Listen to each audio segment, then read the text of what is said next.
Yo, I had just dropped a Marvel top 10 vid on as far as in the villains, right? And I'm like, and I was saying in that video, I can't believe that it's 2020 and I haven't done videos like this. Now, I know many folks have done all kinds of videos on these kind of lists, and I just want to give my take.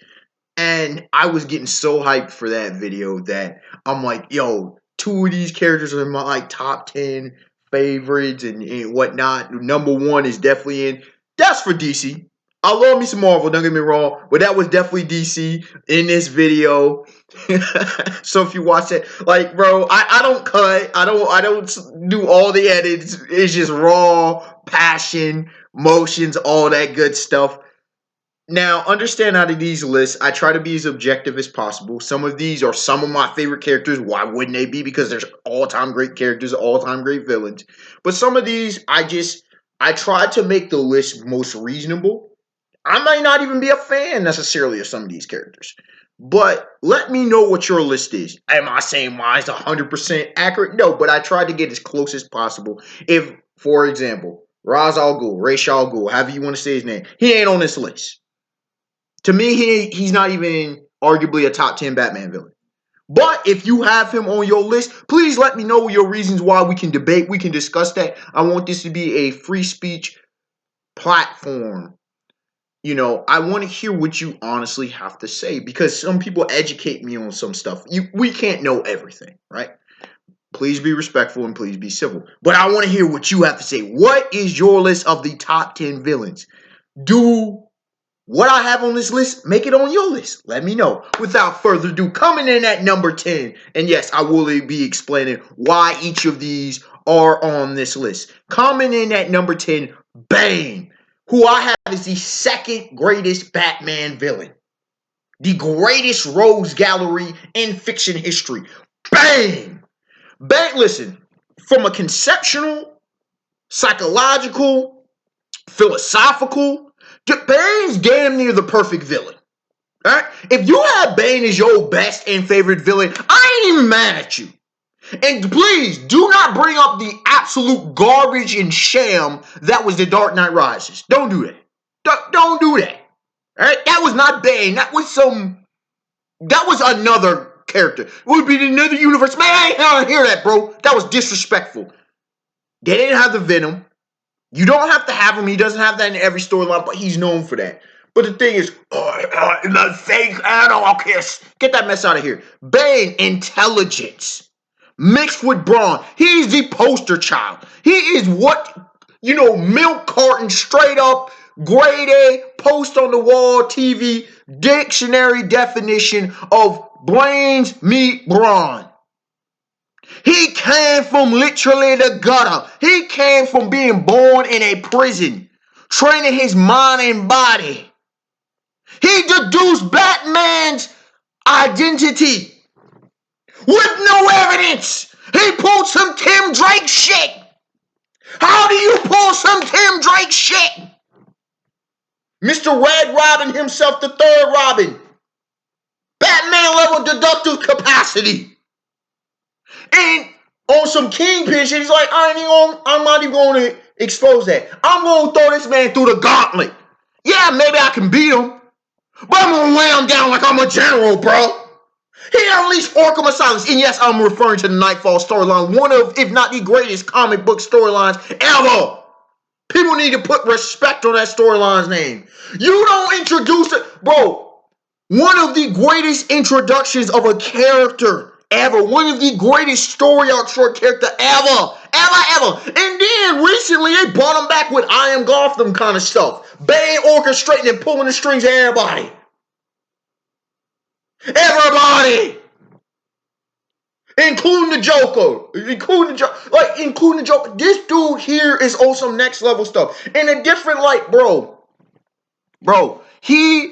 Batman, Bruce Wayne and Lex Luthor could run for president if Bane was born in the United States. Think about if Bane was raised in a different environment.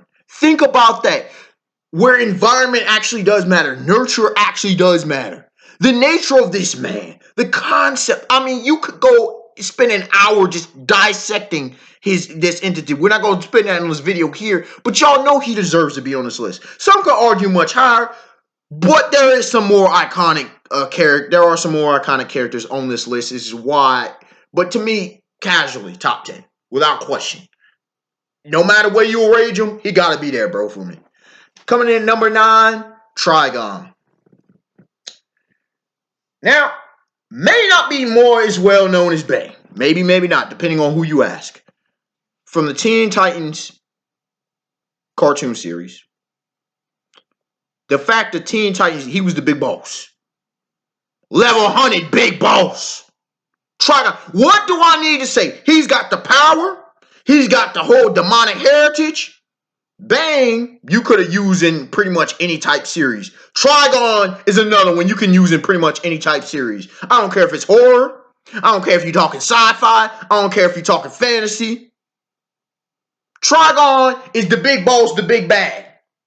Need I say more? He's just one of them characters that are self-explanatory. When you don't really know DC, you don't know Trigon. As soon as you know DC, he has to be there. He has to be there. Dude is a massive threat. And for no other reasons. And then I'll move on.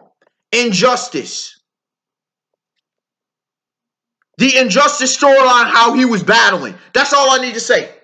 That's all Injustice Comics, Trigon battling. That's it. I think it was funny. Was it Mr. Pitalik? Was it Mr. Mix? I'm trying to think. I think it was Mr. Pitalik. I think that's who he's battling. Not Zeus. No, it might have been Zeus. Oh, I forget. It was a higher tier dimensional entity. Anyways, y'all know what I'm talking about. If you know Injustice, you can correct me on that later. But you know he on this list. Come on now. Coming in at number 8. Vandal Savage. Kind of want to have him higher on this list.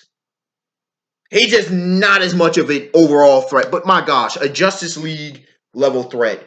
If you've watched Legends of Tomorrow, you know how Vandal Savage, an immortal enemy. A dude can literally play a game of chess on some otherworldly level. Forget 4D chess. Some say we play 9, 10D chess.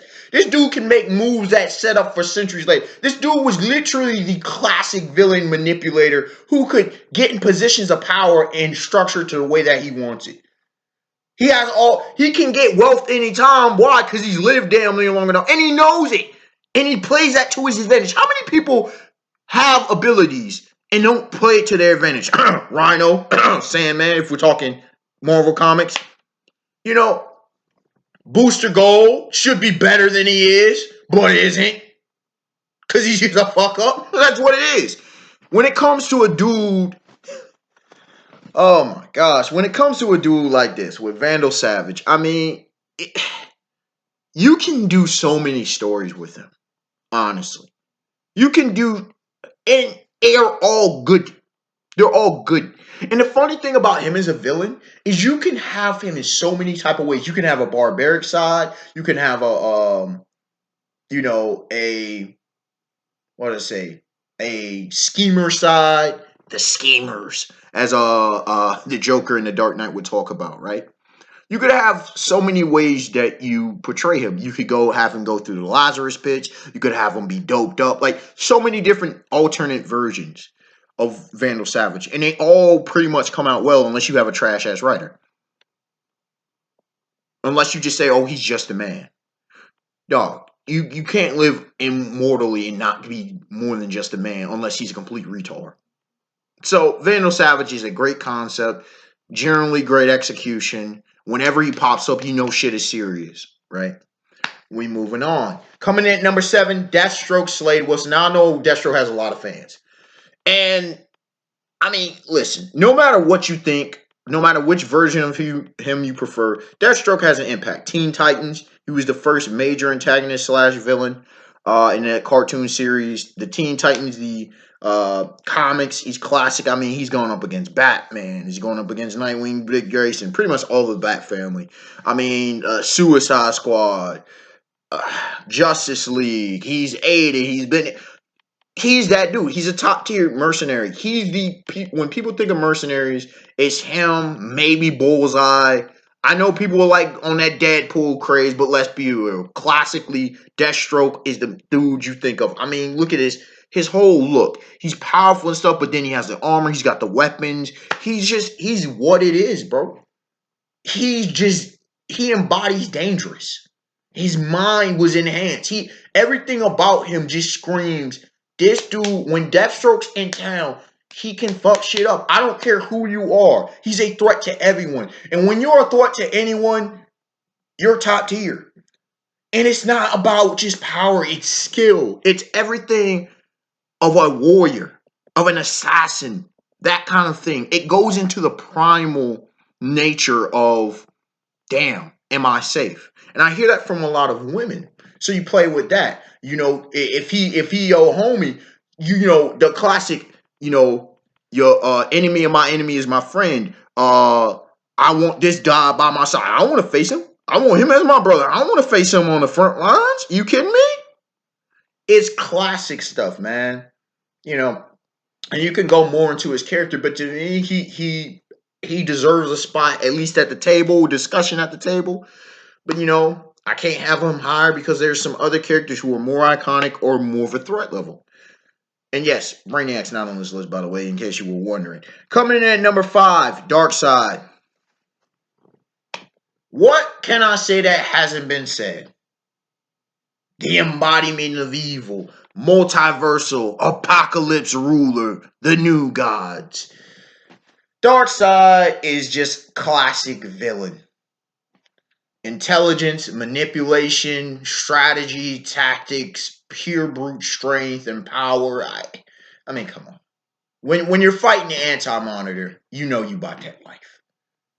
When the new gods is pretty much you versus an entire race of extra dimensional beings, come on, you know you bought that life. When you are one of the premier foes to the premier team, come on.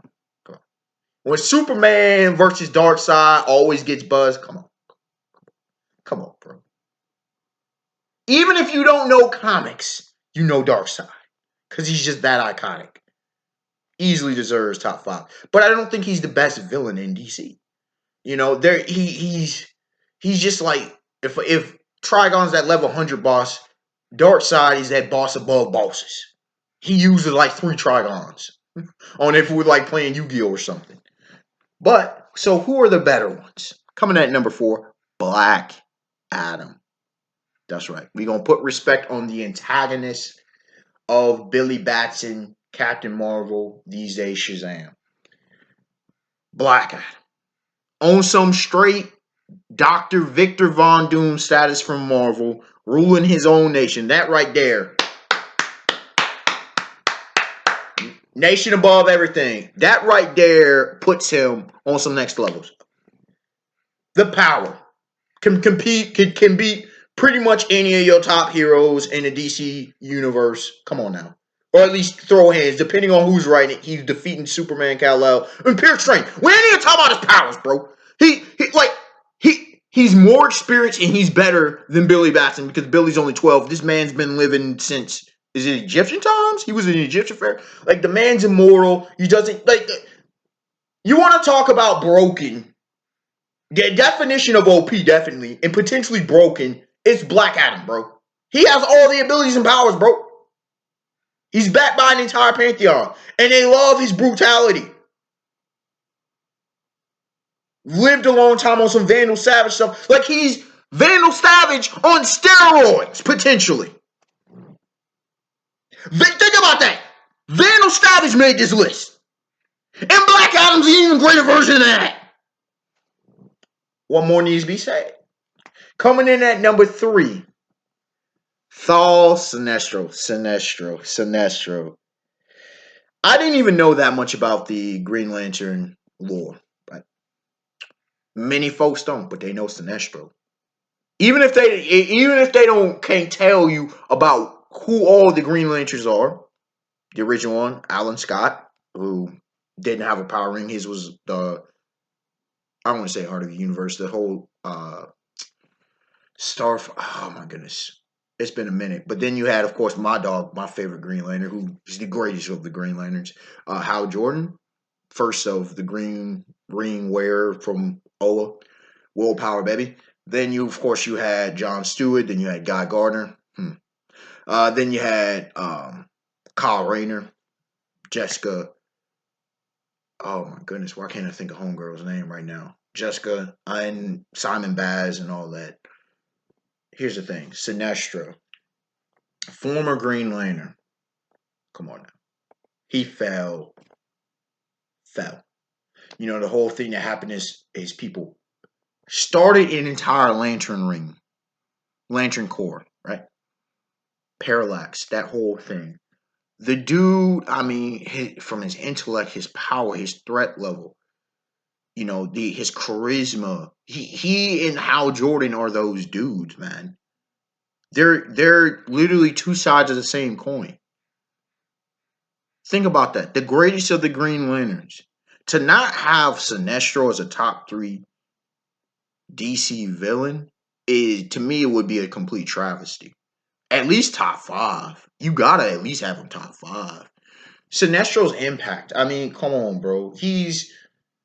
I mean, you go back even all the way back to. Oh, I missed a character. I'll go back to in a second. Um, but you know, you go back to the Super Friends days. He's just always been there, bro. He's been there battling. I think it's reasonable. I forgot number 6 by accident on my list, which is Captain Cold. Now I know a lot of people, and I was thinking, you know, Reverse Flash. Many people bring him up.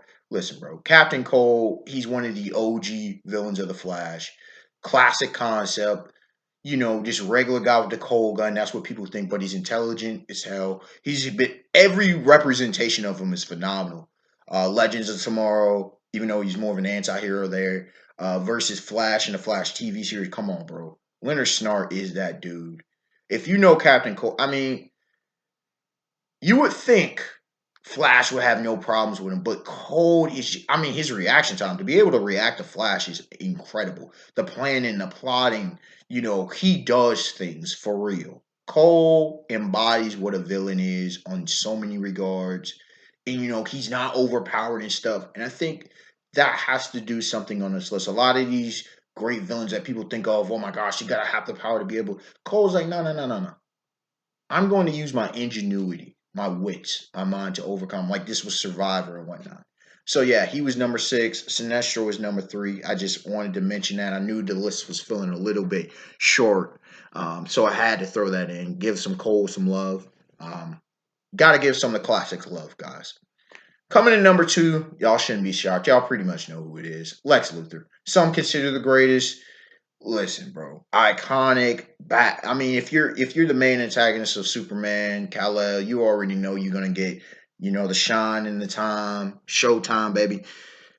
Once again, kind of like Captain Cold, we regular human, right? Seemingly regular, anyways. Super intellect though. Lex Luthor. Think about this: Superman, the power of a god, versus a regular human. But because what the regular human has is his mind. And then he eventually has the wealth to back him up. You go from the mad scientist days in the golden age comics all the way to, you know, modern era as, you know, as a wealthy businessman and whatnot. Lex Luthor, you know, he's another one you want as an ally rather than a foe on some Deathstroke status. Like Lex Luthor represents so many things. I mean, you had the Justice League interpretation of it. You know what I'm saying? Like, what can't be said about Lex Luthor that hasn't already been said? He represents, you know, the modern take on a villain. You know what a lot of people, because a lot of villainy, if you go back classically, is it goes on based on primal fears or cultural fears, societal fears, excuse me. How, you know, Lex Luthor is malleable, and that's what makes him a phenomenal villain. When you look at back in the 30s and stuff, the whole in the 40s and the you know, mad scientists, when you look at Nazi Germany and the war and all of that, you look at the transformation towards the 80s and stuff, you know, post crisis, then eventually to now where he shifted into the big businessman plutocrat situation, you know, and the threat that a lot of people think of being faced, bought lobbies, bought judges, like greater than even mafia don status, where he really pulls the strings and runs the world. While Bruce Wayne's got Wayne Enterprises, this man LexCorp, they pretty much can run entire nations just on wealth alone.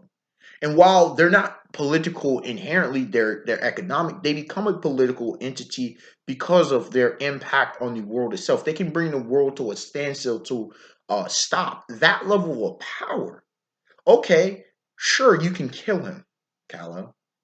But then what does that do? That breaks all your forms of justice. He presents so much paradoxical situations, such a checkers and chess, such a strategy game element with Kal-El. How do you lock him up? Can any legal system hold him? So do you just kill him? But who's to say he doesn't have backups for that? And if you kill him, then what happens? So if you kill him, would his business fall? And now have you impacted the world negatively? It creates so many more questions that I can get into. Lex Luthor easily deserves to be on this list. If nothing else, his iconic impact. But then on the impact of the DC universe and especially the Earth, oh yeah, Lex Luthor easily is on this. And number one, y'all know who time it is. It's the Joker. The great, I've openly said, the greatest villain in fiction history, hands down. The Joker. The Joker, the Joker, the Joker. I think I had Lex Luthor number two. Um, but the Joker. The Joker. Come on now, y'all. Where's the debate in this one? We don't even know this dude's identity.